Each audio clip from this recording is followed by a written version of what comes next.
मैं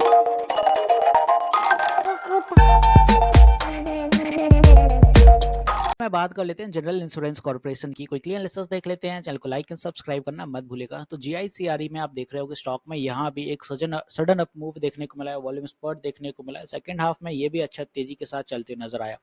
as of New India General Insurance LIC किसी में भी कोई स्पेसिफिक न्यूज नहीं है कि क्यों इस स्टॉक में सडनली अप मूव देखने को मिला, because while there was no clear trigger for the steep rally, a potential factor behind this surge could be a notably low public float of these companies.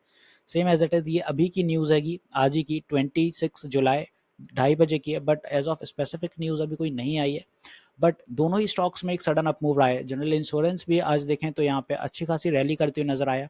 यहाँ पे इसमें भी 17% का up move देखने को मिला और प्रॉफिट बुकिंग सेम डे भी बहुत हैवीली रही है, 410 के आसपास क्लोजिंग हो गई। तो यहाँ पे इसी जोन के आसपास प्रॉफिट बुकिंग देखने को मिली। 434 का है दिया इवन स्टॉक ने। फाइनली स्टॉक में आप देखें तो दो ट्रेंड लाइंस के बीच चैनल बनता है। यहाँ पे ये जब भी जोन के करीब आता है तो रेजिस्टेंसेस फेस होती है, नीचे ये अपने सपोर्ट्स क्रिएट करता है। तो टाइम करना इजी है स्टॉक को।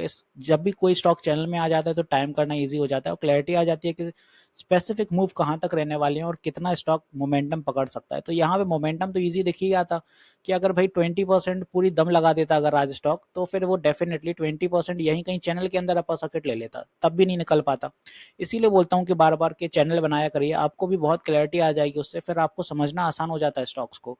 फाइनली यहाँ पे अपना क्लोजिंग 401 के आसपास रही तो वो ज़्यादा बेहतर है, बिकॉज 400 का साइकोलॉजिकल लेवल सस्टेन कर गया। तो नेक्स्ट सेशन में अगर फिर से बुलिश होता है स्टॉक एज ऑफ, क्योंकि 1 आवर टीएफ के अकॉर्डिंग अगर आप स्टॉक को देखते हैं तो यहाँ पे आरएसआई फिर से कुछ कूल अप हो चुका है। यहाँ पे जो ओवर हॉट हो रखा था 81 के अराउंड, वो कूलिंग हो चुकी है। तो डेफिनेटली यहाँ पे अब कुछ अप मूव अपन को फिर से देखने को मिल सकता है। नेक्स्ट सेशन में अगर कुछ बुलिशनेस देखने को मिलती है तो मे बी ये यहाँ से एक अप मूव दिखाता है तो टारगेट फिर अपना 444 के आसपास जाने की दम रखता है यहाँ पे। तो यहाँ कहीं पे ये कुछ अपने 444 और 450 का टारगेट है आने वाले दिनों के लिए। 450 455 यहाँ हालांकि ब्रेकआउट की संभावनाएं तो नहीं लगती हैं, बट एज ऑफ अनइवननेस अगर देखने को मिले, क्योंकि आज भी कोई स्पेसिफिक रीजन नहीं है, तो बाय एनी मीन्स अगर कुछ ऐसा अनइवन होता है मार्केट में, अनसर्टेनिटी देखने को मिले, तो ये सडन अप मूव दिखा सकता है। बट फिलहाल के लिए स्टॉक में अगर नहीं ऊपर जा रहा है तो ये साइडवेज हो जाएगा और फिर 1-2 दिन साइडवेज रह के फिर तेजी पकड़ेगा, क्योंकि इसके सिनेरियोज ऐसे ही चलते हैं ज़्यादातर। यहाँ पे देखें, यहाँ से जब गिरा तो साइडवेज हो गया, इस जोन से भी गिरा तो साइडवेज हो गया, तो यहाँ से भी प्रॉफिट बुकिंग हुई तो साइडवेज हो जाएगा ये, फिर तेजी पकड़ेगा तो मे बी ये 450 का टारगेट अटेन कर सके। तो ये कुछ ऐसे चलते हुए नजर आने वाला है।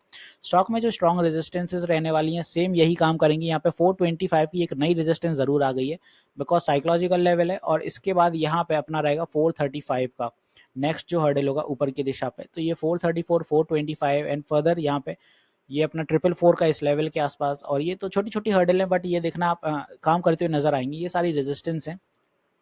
स्टॉक में जो स्ट्रॉन्ग सपोर्ट रह सकते हैं नेक्स्ट सेशन के लिए वो रहेगा 400 का साइकोलॉजिकल लेवल, जो कि अगर स्ट्रॉन्ग सपोर्ट की तरह एक्ट करेगा तो नीचे नहीं जाने देगा।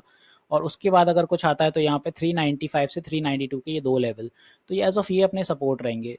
बाकी यहाँ पे सारी चीजें सही चलती हुई नजर आ रही हैं। आरएसआई के अकॉर्डिंग अभी स्टॉक काफी चल सकता है डेली टीएफ पे, वीकली टीएफ पे वही नजर डालें तो यहाँ पे भी काफी गैप है, बिकॉज बहुत करेक्टेड स्टॉक है। एक टाइम पे स्टॉक यहाँ कहीं के हाई दे चुका है 468 के, और वहां से स्टॉक ने करेक्शन काफी ले लिया है 33-34%। तो स्टॉक मूव बना सकता है डेफिनेटली। एक चीज और यहाँ बताऊं कि आरएसआई के ईएमएस के अकॉर्डिंग अगर आप देखें तो स्टॉक ईएमएस के करीब ही चल रहा है और सस्टेन कर गया है आज ईएमएस। तो यहाँ पे बुलिश मूव के साथ अभी स्टॉक चल ही रहा है। ईएमएस सपोर्टिव है स्टॉक के लिए, जो कि अच्छी बात है। एक चीज और क्लियर कर दूं, मैं मार्केट आवर में लाइव सेशंस भी लेता हूँ, और लाइव सेशंस जो होते हैं ओवरऑल यूट्यूब पर ही स्ट्रीम होते हैं। 10 बजे से 1 बजे तक लाइव आता हूँ मैं, और शाम 9 बजे भी। तो प्लीज अपनी क्वेरीज क्लियर करने के लिए लाइव सेशन में इंटरेक्ट हुआ करें। लाइव सेशन ओवरऑल यूट्यूब पर ही स्ट्रीम होता है, फ्री ऑफ कॉस्ट रहता है, कोई इसमें पेड नहीं होता है, और यहाँ पे आप अपनी क्वेरीज क्लियर कर सकते हैं। ये शेड्यूल मंडे टू फ्राइडे चलता है और आप ज्वाइन कर सकते हैं। तो आई होप यहाँ मैंने सारी चीजें क्लियर कर दी हैं जनरल इंश्योरेंस में। मिलते हैं नेक्स्ट वीडियो में। This is me Shubham Yadav signing off.